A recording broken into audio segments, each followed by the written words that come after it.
Awesome. So I am April Williams. If you haven't been to one of these before, I am the marketing director for Backyard ADUs. I'm head of all of the emails, the social media, these events and the in-person events. With us tonight, we have both Jeff Bowman and Sam Wiley-Kane, there are both small home advisors, right? That's both your titles. Oh, small home coordinator still? Coordinator, yes. Coordinator. Just before the Okay. Sam advisor. is a coordinator. Jeff is an advisor. Um, both located in Maine. So they're going to be answering all your questions and doing the presentation tonight. We're going to be talking about a step-by-step guide on how to start your ADU project. We'll start and to finish, what that process looks like, what the timeline looks like, and things that you can expect, and all the ways that we're here to support you as well. And the chat is going to be off this evening. If you do have a question, we want to answer all of your questions. We'll try and answer them live for you throughout the event. If it's relevant, if you throw in a question before the night is over, we will make sure to squeeze those questions in. So if it's not relevant to the topic we're talking about in that moment, we'll save them for the end and do a Q&A, and all the questions still in that Q&A box will get asked. I feel like I'm forgetting something, but maybe not. You think of anything? No? No, Great I think intro. that was pretty good. Yeah, All great right. intro. Awesome. Welcome, everyone. And I will turn it to Sam to get started. Sweet. Hi, everybody. I'm Sam. I will get my screen shared here. So forgive me for some clicking. And how's that looking to everybody? We're good? Good. All right. There it is. Oh, we got to hit slideshow though, huh? Yep, Yeah. start There we it up. go. Yeah, so like April said, we're here tonight to give folks some clarity on what an ADU project can look like, and specifically looking through the lens of what it looks like for doing an ADU project with backyard ADUs. But hopefully, if you are, from not in one of our areas, which are Maine, Mass, and New Hampshire, or you're looking to build with somebody else, that you can pick and choose these pieces to hopefully help you through that process. Yeah, so there we go. Yeah, so it's going to be 7 steps. You'll see those steps clearly through each of the slides. We're going to be looking at, generally, what does it look like to, look at your property or a property that you're looking to purchase. What is a feasibility study, both from what we do and then what is it generally, looking at the feasibility of a property and of a project. And then from there, we'll do another clicky shuffle, and Jeff will start sharing his screen, and he'll sort of click you through some of the new financing options, how folks have been paying for things, and how folks are able to pay for stuff now. And then looking at small home design, and then the construction process as a whole. So that will sort of walk you through the entire process from start to finish. So here we go. Yeah, so step 1 is really to well, Jeff was talking about this today, actually. You really got to sort of talk to yourself and talk to your family about, who's this project for? Where do you want it on your property? When you need it done? I know some people were talking timeline in that little poll we just did. And then, how much do you want to spend on it? What's your budget? And then why you want an ADU in general? Is it for a family coming in? Is it for a rental project? And then, whether you have that in mind or whether you don't, talking to somebody is a great, second step or first step. Give us a call. Ask folks for, what they can do and how they can do it for you. We have a lot of, insider knowledge about what these local rules look like, what building in certain towns look like. So we're happy to share that knowledge with you all and be a resource. Yeah, I wouldn't mind hopping in here for a second, Sam. Yeah. So with this slide here, do your research. The idea behind this whole project, this webinar here, is to give you guys the idea of what the steps are to go from, I don't know, anything I want to think about an ADU to the point where you're moving your boxes in. So doing your research, and whether the goal with this as well is to be able to have you, whether you're in our region or whether you're, throughout the country, whether you choose us to be your builder or someone else, just still give you the framework of what building an ADU is going to be. So with this first step, doing your research, a little bit more on that is just to know what it is you're looking to do, what it is you can do. We'll get into some more specifics of what those things are, but every municipality throughout our build region seems to have their own unique special laws. I know both Maine and Mass both allow by right throughout the state an ADU, but it can really, at least up here in Maine, they leave things very, very broad and open to interpretation for the municipality to cater to their own demographic. So not only to know what it is, who you're building for, what you're building, et cetera, but to know what you can do on your property itself. So we're happy to be a resource for you, help you, guide you through that. But knowing what you can build, knowing what your budget is, who you're building for, these things are going to be the first step here. So Great. Yeah, thanks, Jeff. Absolutely. So next here is, acquiring property, whether you have property already or don't have property. We're sort of looking at it from a similar lens. Some of those pieces Jeff just mentioned, municipality rules, those types of pieces, we'll sort of touch upon those as well. So, these are some pictures from a feasibility study, looking at your backyard or your side yard for this snowy one up in the corner. What are your options? And in some way it's going to be based on your preference, right? I'm looking here at this nice little backyard and there's, some flower boxes, right? Might have to move the flower boxes or adjust your garden to be able to fit a new structure back there. But also, looking at the zoning rules that Jeff mentioned earlier, setbacks are really going to be one of the things that keeps you, determines where you can build on site. And they're different by every zoning district. And some of them are specific for ADUs. Some of them are not. For example, East Hampton, Massachusetts, if anyone's from East Hampton, they have specific setbacks for ADUs versus a single family home. So you have like more buildable space. There's setbacks for utilities and also building separation as well. So finding those setbacks, those are things you can sort of take a look at yourself. But we're happy to do it. People email me all the time their address. I take a look at them and I do this exact little thing that you can maybe barely see over here, kind of blends into the background, but you can see here, okay, 20 feet is the setback. There's some space there to build. So it just gives you an idea of where things can happen. Yeah. And Jeff alluded to as well that, Maine is by right ADUs and Mass just passed their state law, which is super exciting. So, Massachusetts, by right, coming soon to a town near you as soon as February 2025. And then, the other piece here is those overlay districts. I know, in Maine, Jeff, we have the shoreland zone is sort of the big overlay that a lot of folks deal with. Typically in Maine and in Mass, those are things like conservation, wetlands, shoreland, and they are, really just an extra step. Right, Jeff? Like, they're just an extra piece of paperwork or an extra hoop to jump through. They haven't really prevented us from doing certain building places, correct? That's exactly right. It's just another layer of rules that we have to abide by. If so you have your residential zoning where your house is, and then if you're in an overlay zone, there's just extra rules, 250 feet off of any wetland, etc. It all varies from overlay to overlay, but there's combing through the zoning bylaws and the zoning ordinances on your government's website can be a bit mind-numbing. Luckily, Sam and I both have quite a bit of experience with that, so or a joy for us. It's part of the job, and we built throughout this whole region up here, so a lot of this I can usually remember what.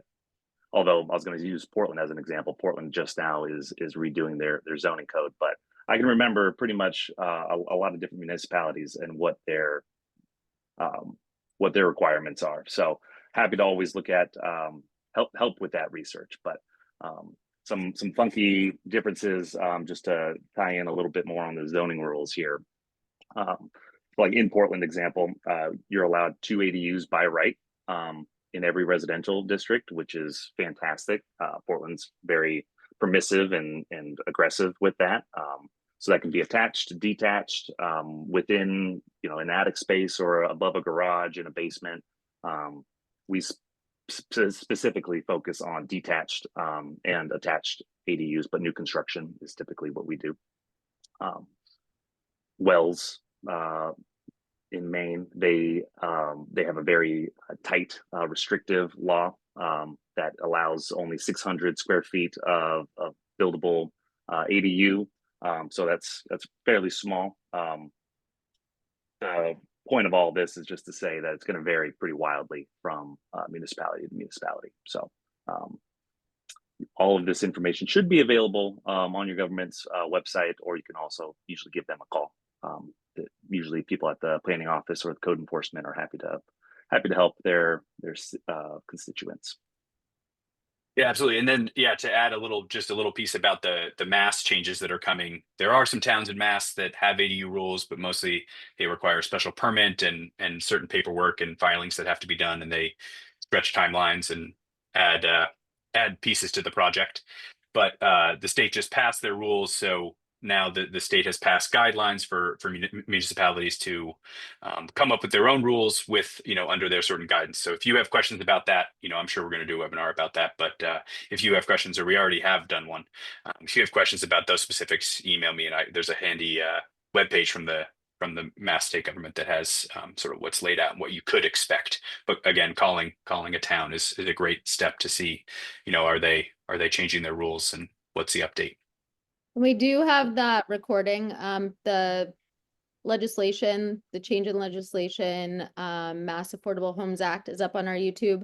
And we're going to be doing a Q&A event about that if you are in Massachusetts coming in January too. Week. There we go. Right in time for the February deadline.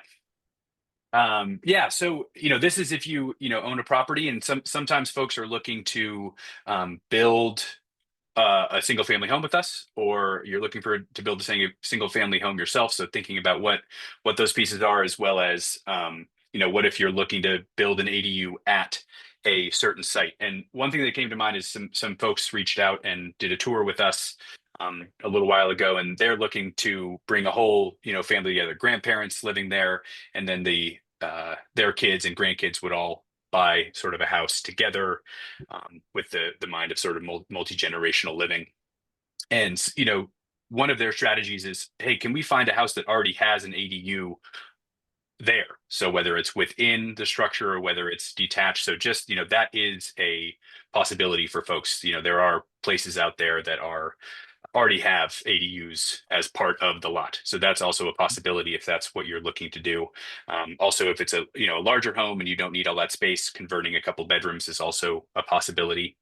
The zoning rules still would apply to if you're going to build a traditional ADU. And then, if you're looking to build an ADU at a single family home that you're looking to purchase, same that we just went through in the previous slide applies. But then there's a couple of nuances. If you're looking to build on raw land, those there are sort of two sort of pieces there to think about. There are pieces of raw land that are much more expensive, but they're cleared and kind of ready for you to build on. And then there's land that's super raw and it's full of trees and maybe far away from utilities. You need to bring a road in. So there are risks, not necessarily risks, but things that you would need to figure out before purchasing that land to understand what the scope of that project looks like. And we take a look at raw land as well. If you're interested, and feel free to send the address our way and we'll take a look for you. Yeah, we just did that the other week. We were out in Brownfield looking at our That's right. That's land. right. Yep.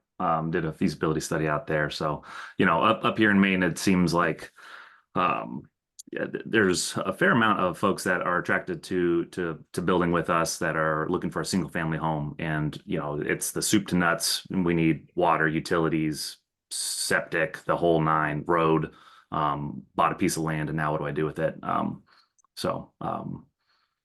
Yeah, we help with that as well. Yeah. Yeah, and so the next piece is to really dive into the more specifics at your property. And if you're working with us, it's ordering a feasibility study. But we're going to go through this sort of our overarching feasibility study process, as if you're doing it, and hopefully give you some information to better understand, what's at your property and how that could impact things if you were to build there. Yeah. Yeah. So, why do this? For a long time, construction was just sort of a hand wave process or like a free estimate. And, there are portions of construction that can be quoted easier than others. And specifically, but site work, utilities, other pieces are much harder to quote. And you need to get, boots on the ground and look in the basement and look on site to determine, what are those pieces and how will they, increase the budget or sort of, elongate the process of a project. And, essentially there's only so much you can do from a computer, which is what we were talking about earlier. And the feasibility study, at least for us, is a non-binding process. So we come out, we do this work, and then it's your project report to keep and come back to us or think about it. And with so many unknowns and variables, really the goal of feasibility is to understand what speed bumps are there along the way and what those cost implications could look like. Yeah. Did I skip a Scott? I think I skipped this one. This is the next one. So it's really a few components, and I think about it really as like basically a month-long process. Where if you come to us and say, at least for us, if you're ready, you would schedule it. Typically, we're scheduling them on a rolling basis. It's a couple weeks out, and then we have your site day, and then 2 weeks after that, the report would be presented to you. So takes a lot of work in the background to get it done, and we're really taking a look at things to make sure we're getting you good information. So the site visit day, we're going to talk about utilities, and then we'll also talk about the report in the end as well. So site day, we're looking at here, probably measuring a setback or something here over here, Jeff. Yep. But really, we're also looking at possibly your area's topography. This is a particularly flat lot, but little grade changes for where you would build your ADU can impact how we would hook up to utilities. For example, looking at gravity feeding sewer lines and water and well and stuff like that. And then also we're looking at, where is there space for parking? If there are parking requirements for ADUs, that's something that's written in there in the zoning rules. And then for us, this specifically, we're looking at box and crane logistics as well. But that's just for us. Yep. Or other modular builders. What I would add with the topography, we're looking at things like, do you have ledge on site? Is there a steep grade change? How close is the ADU build site to the primary dwelling? So ADU accessory dwelling unit, it has to be accessory to a primary structure. And if you wanted to put your ADU in the very back corner of your property, we're going to have to figure out the logistics of getting all the utilities out there. How do we get access? So not only for construction for us, but then also, whoever's going to end up living in this ADU.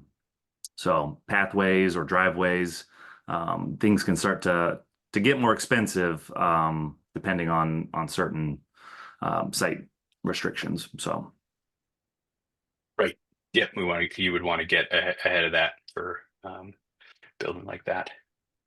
So we'll sort of touch upon each of the the big three utilities and how you can look at those and determine what would need to be brought in and what's existing on site and understand what those kind of implications are. So really what for septics and sewer and whatnot, septics is specifically we're looking at bedroom count.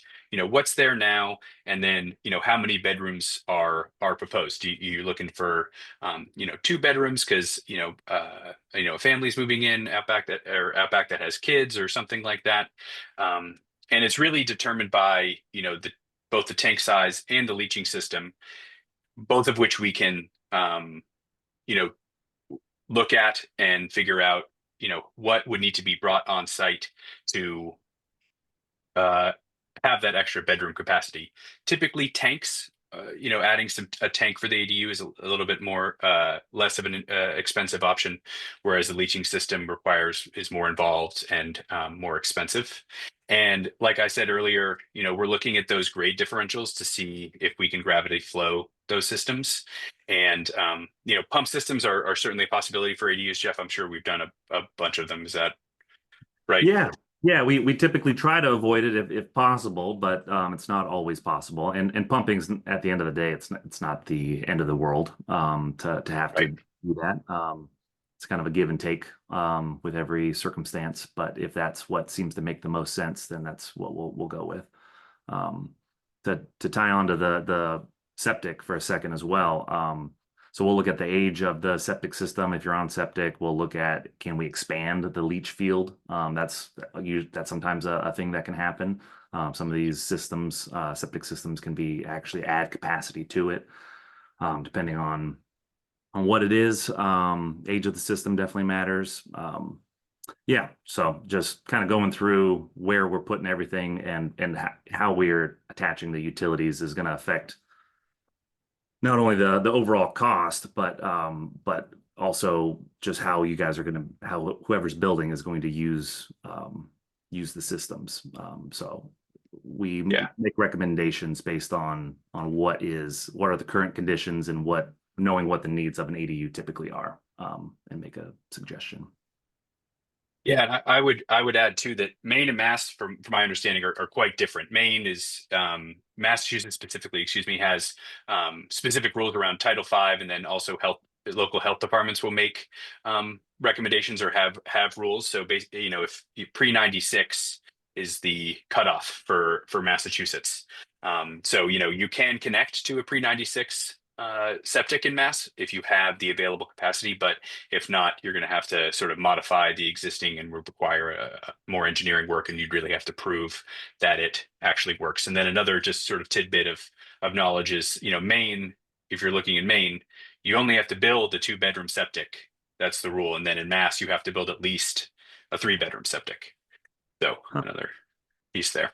Yeah, and then sewer, typically public utilities hooking up to sewer is typically easier. Same situation with slope.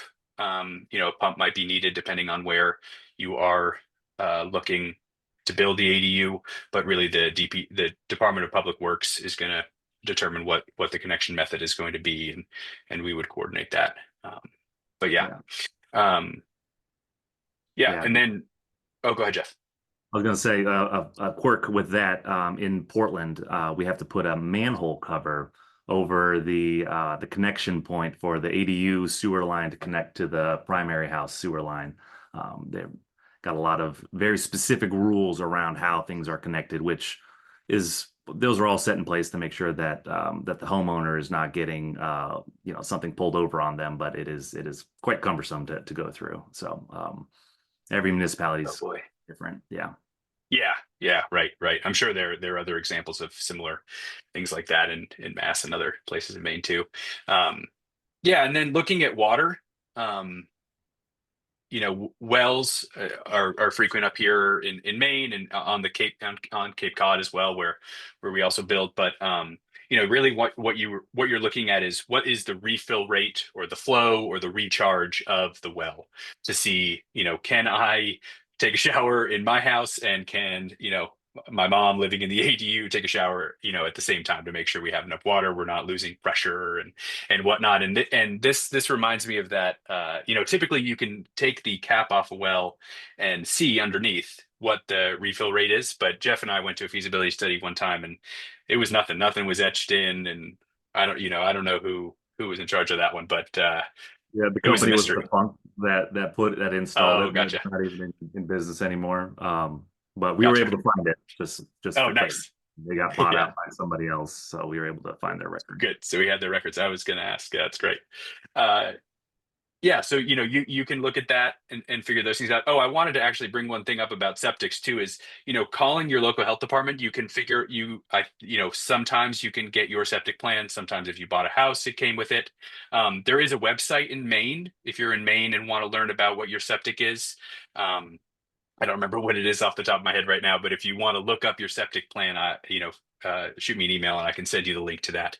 One of our coworkers found that website and it's super helpful. It's all sorts of old septic records in Maine. So if you want to take a look at that. Public water, we're looking at the material.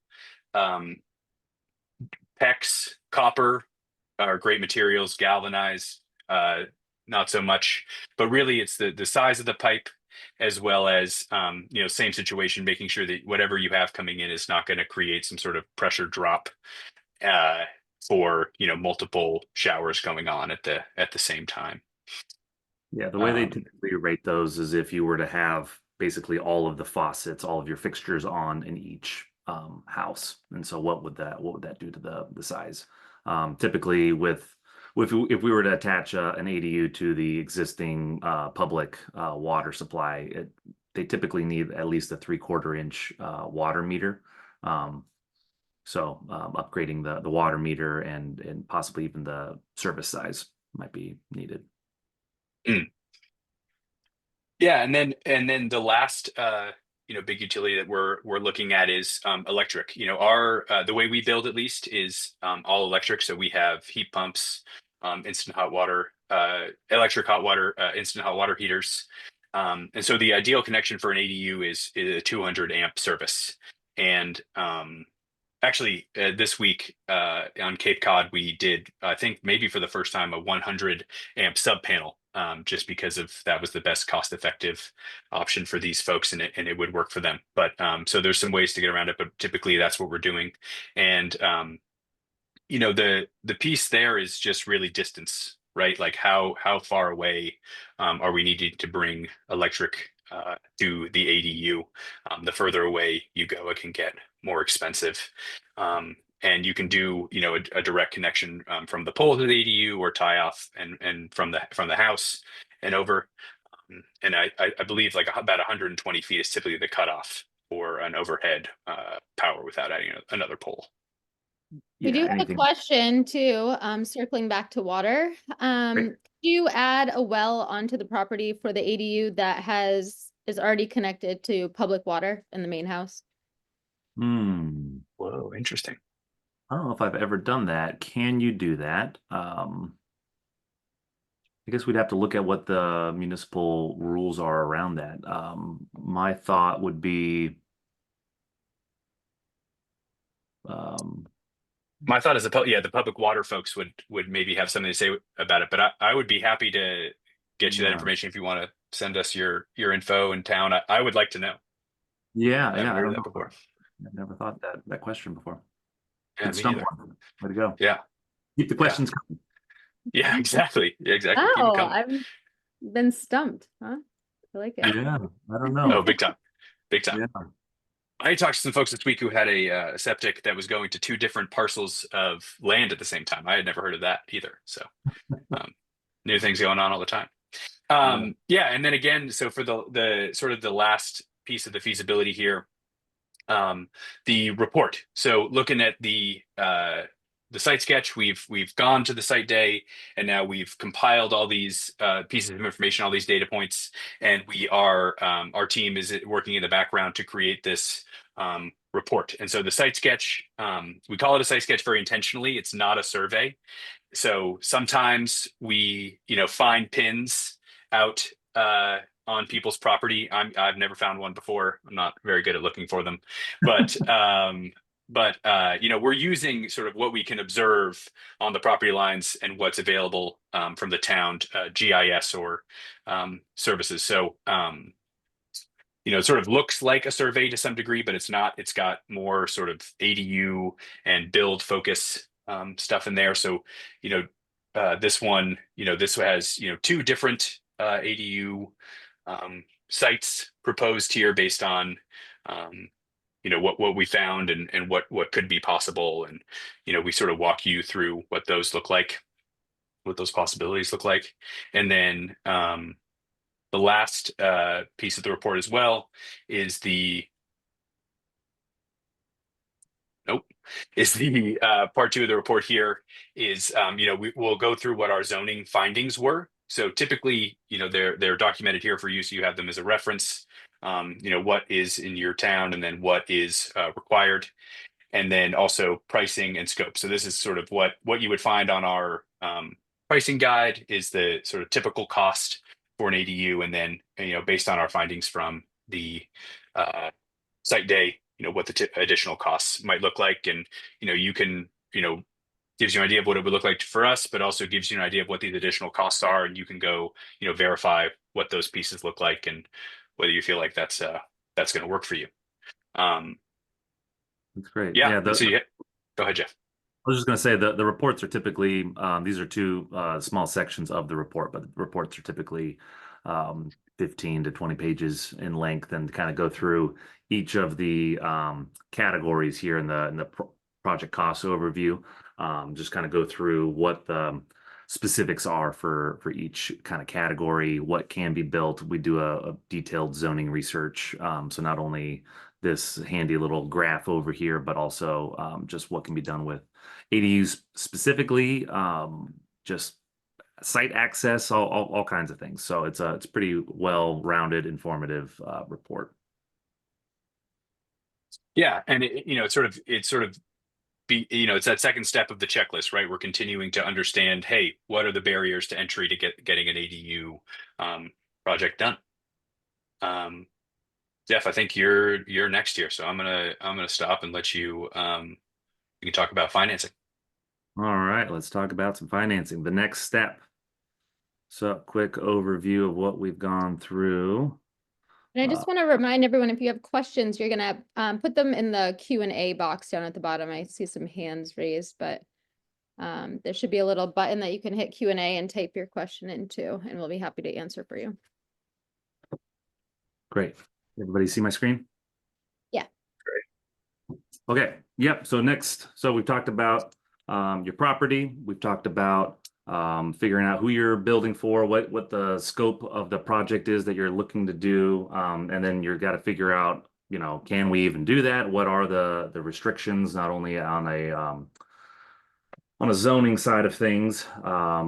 A lot of municipalities will cap how big an ADU can be, et cetera, how many bedrooms you can have. Figured out what the utilities total project estimate cost might be for your project.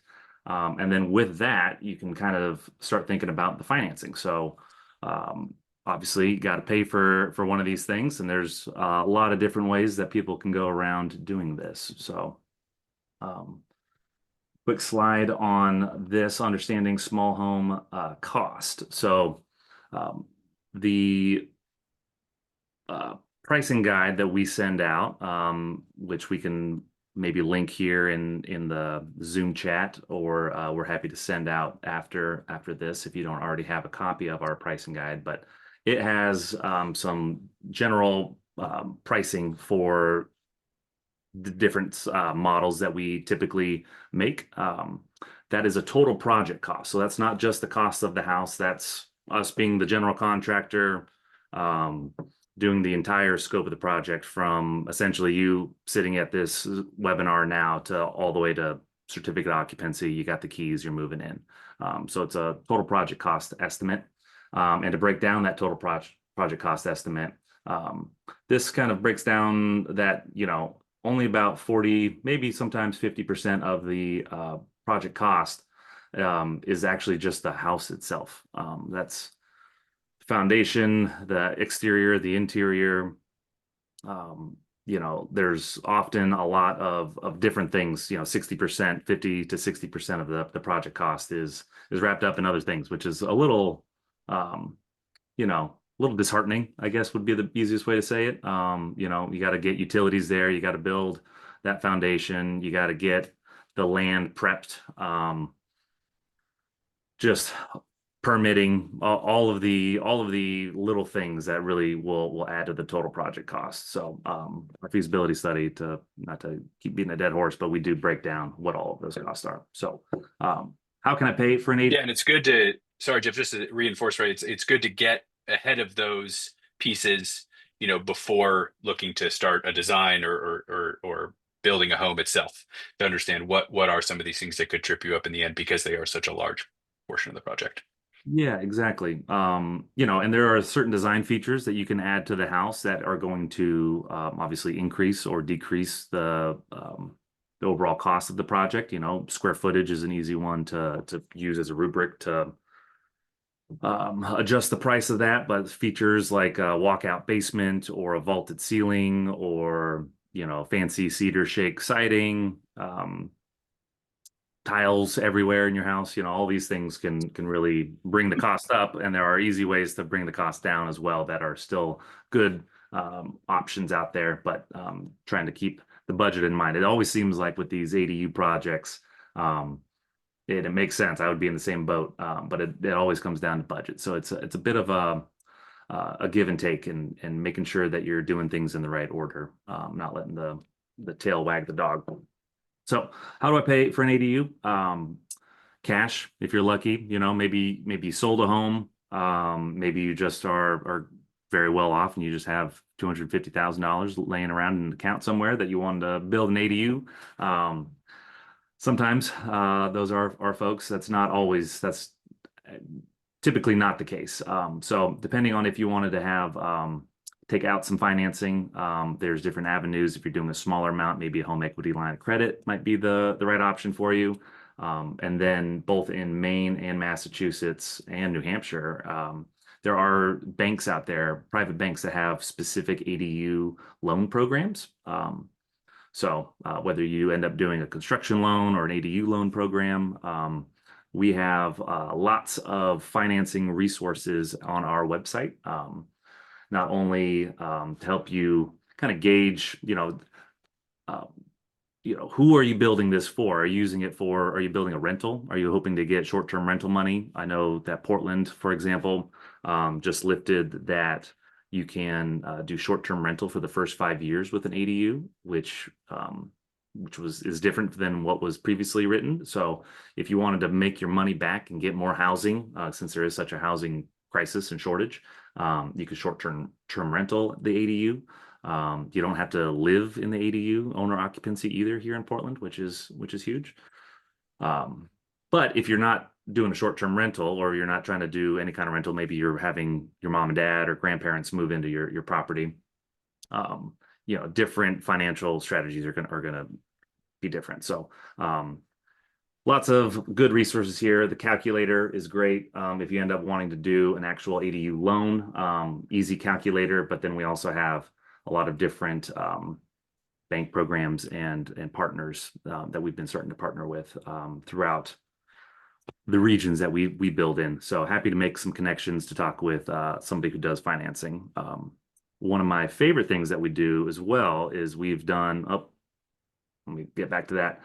We've done some research, and we have a website page that has grants and subsidy programs that are available.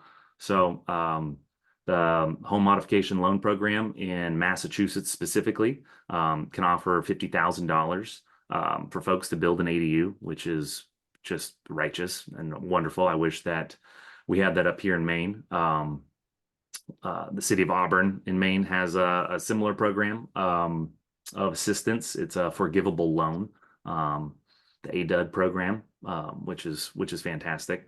But there's other programs out there too. So we're happy to be a resource, talk through what your specific circumstance is and what the best route to financing one of these things might be for you. Yeah, and we have oh, Sorry. Go ahead. I was yeah, just go ahead, trying to April. plug it in real fast. Would the first time home buyer program be applicable to an ADU if the first time homeowner would be living in the ADU? Do you know that one, Sam? 2 for 2. That's an awesome question.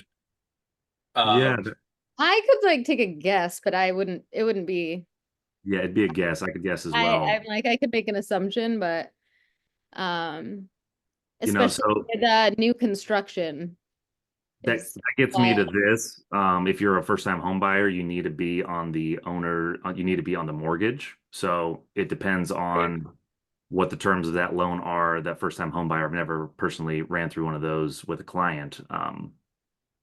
And so if you're a first-time home buyer, does that mean that you're already on the mortgage, or how does that, are you a co-signer? You have somebody else on there? Does that still mean that you get right. the loan program? I don't know. Right. specifics on that, but Yeah, because you would have to own the primary home to build the ADU. So And then there you would have would already be owned a home. right. Yeah. So Right. it's Right. that's Yeah. my assumption too. Yeah. So And are new developments built now with ADUs could be more cost efficient if built alongside new construction of a primary home? yeah, so there's some synergies if you wanted to build two homes at once, essentially. Sounds like that's what the question is. So like if you're mobilizing the concrete guy or the you know, the plumbers and the electricians and et cetera, you know, you could do two birds at once. There are some circumstances where we've done duplexes in the past. I got a project in Kennebunkport that we're going to be doing one after the other, but they're not doing them at the same time. But yeah, there could be some synergies with that. We build we build new construction, and we do volumetric modular construction. So we build offsite at factory setting, which is great for living up here in the Northeast. I got some snow on the ground out here. Um, Year-round climate controlled factory. But there are many ways to do an ADU. You know, you could do one, convert a garage. You could do so if you wanted to get crafty with how you do your ADU, and you already have a new construction going on with another contractor, there might be some good ways to put those two things together. And we have some more questions, but I'm gonna kind of speed you along here because we still have several sections left and Okay. Yep. Cool. Thanks for the push there, April. Yep. Yeah. Okay. So financing, you got to figure out how you're going to pay for it. Your circumstances are different. Are you bringing cash to the table? Are you not? Do you want to take out a big loan? Who are you building it for? All of these things kind of matter.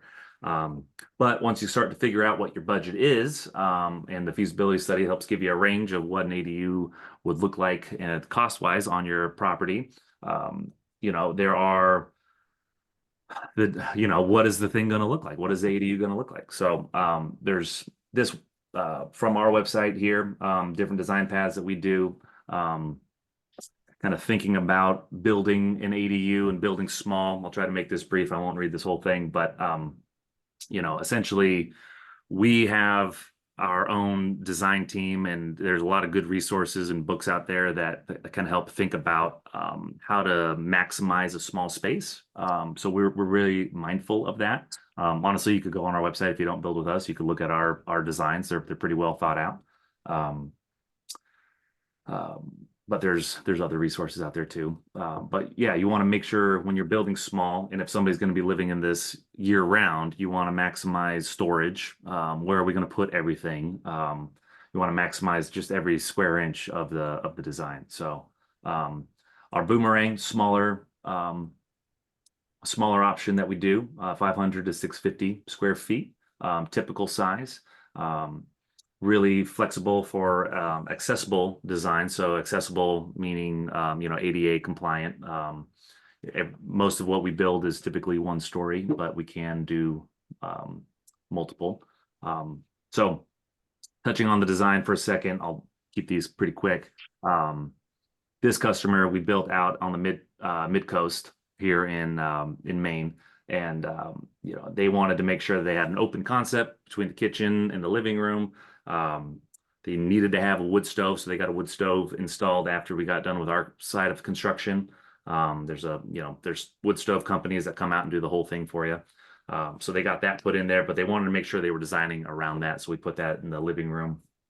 And they wanted to make sure they had plenty of storage. So the closets in the bedroom there, nice oversized. There's a little desk nook next to it, and then for them to be able to work at. And then in the bathroom, there's shelving, there's a washer dryer in there, lots of nice big windows on the property itself. As you drive into the property, your headlights at nighttime would be kind of hitting the bedroom wall where we have no windows on the gable end there. So decided not to put windows there. It was northwestern facing anyways, so it didn't make sense to have them there anyways. So couple other. Yeah, just an example, Jeff, of how each of these is built by the client. These aren't being picked off a shelf or anything like that. So he decided I don't want windows there, and so Yeah, no yeah, we windows. could. Yeah, exactly. Yeah, pretty fully customizable. There's very little we can't do at the factory in terms of size and scope of what the house is going to be. And I love that our homes, they just look really good when they're on the property too. They're handsome homes.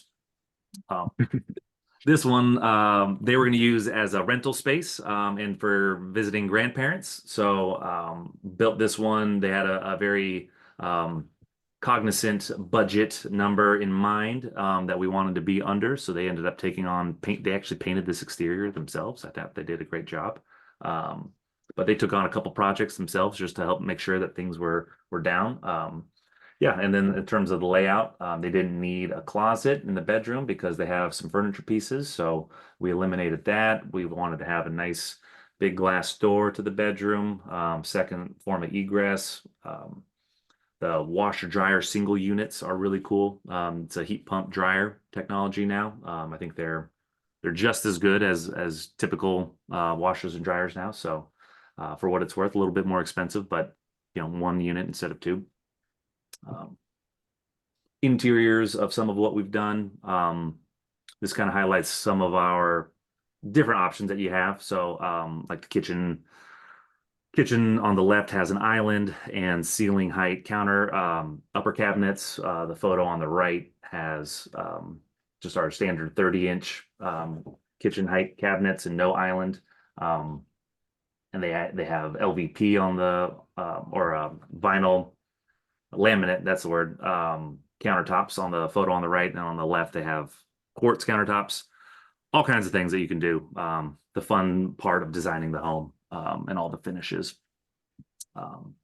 Square design, beautiful house. In terms of getting through this, I'll be pretty quick.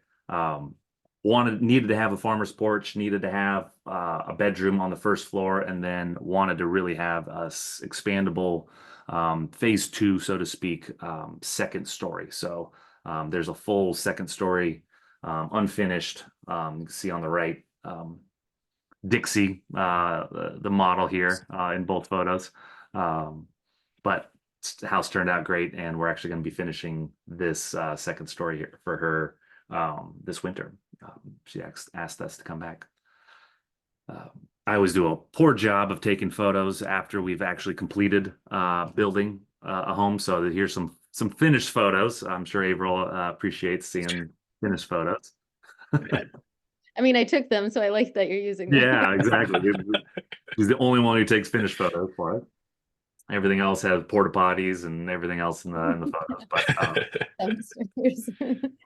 yeah, so again, we'll kind of speed this through, but our pricing guide lists out when we give you a standard ADU pricing.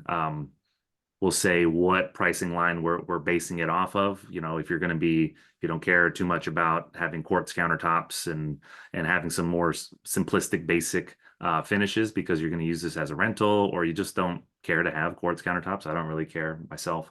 We can base we'll base our projection, our total project cost based off of the finishes, because the finishes can really move the price point around. So it's good to know where you're starting from. What's the starting point? Here's the pricing guide it's a big resource full of, here's what to expect when we give you a price. What type of siding, what type of flooring, etc. More of the same. For the sake, I'll kind of skip through that. Step 6, construction. Here we are. So when I say build volumetric modular construction, this is what I'm talking about. So we build these boxes, is what we refer to them, internal terms, but we build these in a factory setting year round. And then on set day, it's a fun day. We have full crew there, and then we break out the large crane. I'm always amazed at how tall these cranes are, and set the house on the foundation that's already been prepped, and then typically Here's the construction timeline. But once we set the house on the foundation, it's typically 4 to 8 weeks to finish out the home. So once you get to construction phase, when you're building with us, you know, you've locked in the pricing, you know when it's going to be, and then we've thought through all the details. It's really knocking down the dominoes and starting the actual process. We build rather quickly in terms of construction. So when we are building ADUs, if we're building in your backyard, the time that we're actually doing construction is typically, let's see here, it's typically 8 to 16 weeks is typical. So, you know, we do this site work, we prep that, we finish it out, we set the home, and then you're ready to move in. So 2 to 4 months is a realistic time frame of us being on your property construction site, which is nicer than you know, significantly more time than that with traditional build. Yeah, just as a counterexample to that, I had a neighbor where I used to live build a stick-built ADU in his backyard, and the guys were there building it for at least a year, and that was his only option. We lived in a tight little neighborhood, and so sometimes stick-built is the right move for you. I just talked to somebody in Cambridge who just it was not going to work for us. So that is, you know, stick-built is a great strategy too, but it does you know, certainly take much longer, and folks are in and out of your space for a longer period of time. Your space, your neighbor's space, you know. Neighbor space, yeah, that's true. Okay. Boom, boom. There's a nice, pretty house. I love that siding. So 2 to 3 weeks, like I said, before set day, we come out. We have our own foundation system that we really like. We use insulated concrete forms, ICF. We have a insulation bat that goes around the whole thing, crushed stone below that to allow proper water movement. And we come out and we start the land prep. So scrape the land, move the loam, put the foundation in, fill the inside of these. They kind of act like Lego blocks. You can kind of stack them up, but fill that inside with concrete and rebar. And then once it's done and set, you have set day. You can see on the photo on the right, big crane, pick up the house components, set it on the foundation. Once the house is on the foundation, we make it watertight that day. So, you know, put the roof up, seal the exterior of the house. So it's pretty amazing. You'll go from no house to boom, there's a watertight structure on my property in a matter of a day. And then our typical timeline is 4 to 8 weeks of construction to finish all the local exterior work, finish the siding, soffit detail, etc., interior, and then make the final utility connections. All right, move-in day, everybody's favorite. Yeah, so nice graphic here. I have to imagine that was you, April. Definitely. Yeah, such a fun time. People get to move in. It's great. We help you through that whole permitting process too. We do the permitting process for you if you decide to build with us. But if you talk to your code enforcement officer or your planning department, you should be able to find out what it is that's necessary in terms of permitting, when the deadlines are, etc. If you end up doing it yourself. So here's a quick, I guess we could have just showed this one slide, huh, guys? We could have just put out all this other fluff. Forget the pictures. Yep. So here, in our eyes, these are the 7 steps to go from, you know, your design ADU checklist. Know what you can build. Make sure that your property, if you don't already have the property, make sure you do have it, but, you know, make sure that your property is in sync with what the town requires. The feasibility is figure out the unknowns in terms of utilities, setbacks, etc. Figure out your financing strategy, design what you're going to do, and then do construction and move in.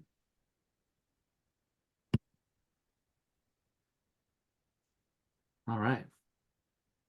Any other questions too? Yeah. And this is circling back to kind of the financing piece, but if I pay to build the ADU on my daughter and son-in-law's property, do they then own the ADU since it's on their property? How does that work? Yeah, that's a great question. Short answer is they would need to be on the mortgage.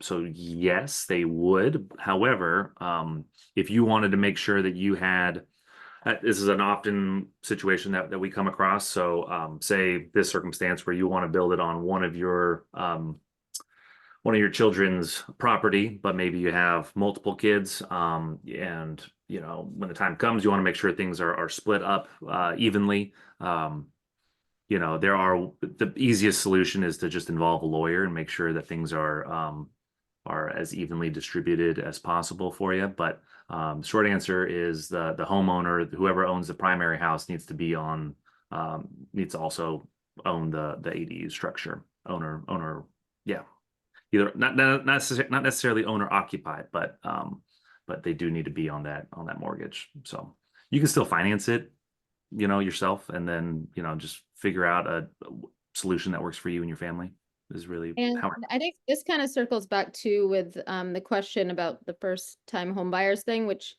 I think is technically a bank related question, Yeah. or a lender specific question, but we have the how to finance an ADU YouTube video, and all these questions are answered in that recording. And we have Kate Hambley. She is with Landform Law, and so she is an attorney that deals specific with land use. And so all these questions about who owns what and how it's paid for is all in that YouTube video. So I hate to keep plugging YouTube videos, but if you go back there, every single thing we talked about today, there is a full there's a full workshop just on that one specific topic. We have one Yep. on design. We've even broken that into different design paths too, to be more specific. We have a feasibility study one. And I still see more hands going up. So again, if you have questions, this is kind of your last chance to throw them in the question box. And we do have a few more here. Oh, and some people came a little late to the party. So, do we provide feasibility studies? If so, for how much, which we didn't talk about actually? Oh, price. And what stages of the process do we as backyard ADUs handle? Great question. So the feasibility study that was the first question, is $600, and the study is yours to keep. And then, sorry, what was the second question? And what parts of the process that we've talked about does backyard ADUs handle? Whole Soup thing. to nut, the The whole whole thing. thing. Yeah. You get to work Total. alongside either Sam and or myself throughout the whole project, and we are our own general contractor. We have our own design team. We'll, pretty much get you through the entire process. So if you've built a lot of other things in the past, that's wonderful. Or if you're completely new to building and to just construction in general, either way, we're with you every step of the way. And can work with and find a solution that works for your specific situation. So some folks are really handy and they want to take on X, Y, and Z, site work, certain projects, whatever. And some folks are saying, I don't want to talk to the permitting office. I don't want to, help me through the entire thing. And that's what we do. So, soup to nuts. And I should say too, that feasibility study, it's not contractual. So that's like Sam says, it's for you to keep, but you could go to another builder. You could have your uncle do it. You could do like for Yeah. your own Exactly. information. And Um, we'll answer any questions you might have about it. So, I typically like to present the feasibility study to folks. And then even after that, we're not going anywhere. So if you have any questions about what the findings are in there, or any kind of clarifying questions, just, always reach out. And we actually love when people shop our feasibility studies around. It's validating to see the people's reaction to how thorough they are, as well as how I'm not gonna say aggressively priced, but we're we're we're really accurate with what we do with that. So it's pretty validating to have other third-party folks do that for us. So, and will we do feasibility studies in Rhode Island? I believe we have done We have done one or Right over something the like border. that. right over that border, yeah. Yeah. give me a call or shoot me an email and yeah, we can talk. And I've put everyone's emails in the chat too, along with some links if you, while we're answering these questions, want to just kind of copy and paste or grab some of those from there. And then circling way back, do water and electric typically get metered separately? Yeah, so well, yeah, so each utility has its own meter. The water, depending on what the solution is, sometimes the ADU will be after the meter. And so they'll technically be on the same metered service to the city. You can add your own secondary meter, but typically municipalities like to have fewer amount of meters in terms of water. So they'll want to have only one, but you can, if you're trying to rent it out or just figure out how to divvy up the bill, you can add your own aftermarket meter onto that. And then for electric, we would do a separate meter, and that would be pretty typical to add another meter for another house. And that's it. Last question. That's it. All right. Ran it. Right. I'll hang for a second to let you all grab again those emails. Well, Sam's is up there too. And if you're in New Hampshire, I put Dez's email in there. I put Rick's if you're in Massachusetts. But if you have any general questions, reach out to Sam and he'll get you to the right place. So Yeah, Sam's the one to reach out to. He's the coordinator, the global coordinator for us all. So I picture you like the person at who's doing the phones that's like connecting all the lines. Like, oh, you need It's to go right here. you need to talk to this person. It's right here. Yeah. Jeff, Rick, Des. Well, all right. Thank you, everyone. Again, check out the YouTube channel if you want to dive deeper into any of these, and the recording will be up by next Wednesday. So thanks for joining us. Thanks, everybody. Thanks, Good night. everybody.